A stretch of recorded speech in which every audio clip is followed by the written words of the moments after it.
బాడీలో insulin 2 roles play చేస్తుంది. ఒక రోల్ వచ్చేసి మనకి వచ్చిన గ్లూకోజ్ ని అది ఎక్కడికి వెళ్ళాలో తెలియదు కాబట్టి దానికి ఒక సెల్ కి అటాచ్ చేపిస్తుంది, తీసుకెళ్లి కావాల్సిన సెల్స్ కి అటాచ్ చేపిస్తుంది. బట్ మనం దీని గురించి ఇప్పుడు ఈ వీడియోలో మనం మాట్లాడుకోవట్లేదు.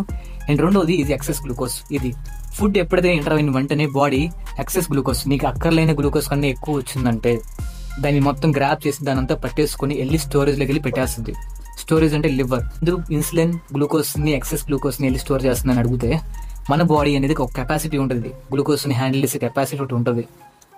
నువ్వు 100 grams గ్లూకోజ్ ని బాడీలో పంపించావంటే బాడీ కెపాసిటీ 5 to 7 grams, అంటే ఒక టీ స్పూన్ ఆఫ్ షుగర్ అంతే బాడీ హ్యాండిల్ చేసేది.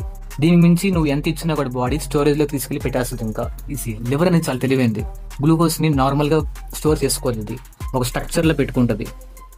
ఒక బంచ్ ఆఫ్ మాలిక్యూల్స్ ని అన్నిటిని లింక్ చేసి గ్లూకోజ్ ని మొత్తం లింక్ చేసి ఒక టైట్ ప్యాకేజ్ లా క్రియేట్ చేస్తుంది. దీన్ని గ్లైకోజన్ అని పిలుస్తాం మనం, గ్లైకోజన్. సో ఈ గ్లైకోజన్ అనేది ఇక్కడ సెటిల్ అవుతుంది, ప్రాపర్ వేలో సెటిల్ అవుతుంది. నీకు మజిల్లో కూడా గ్లైకోజన్ స్టోర్స్ అనేవి పెట్టుకుంటది.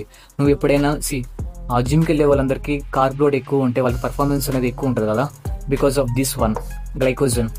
Overall one summary of insulin అంటే మన బాడీలో గ్లూకోజ్ అనేది ఎక్కువసేపు ఉండకూడదు. ఒకవేళ ఉందంటే చాలా విధ్వంసం జరుగుతుంది బాడీలో. సో డయాబెటీస్ పేషెంట్లో మనం చూసేది అదే. ఇప్పుడు దాకా మీరు చూసింది జస్ట్ ఇన్సులిన్ ఎలా వర్క్ అవుతుంది అని చెప్పి, బట్ ఫ్యాట్ అనేది ఎలా కన్వర్ట్ అవుతుంది ఇప్పుడు చెప్తాను మీకు నేను. Same person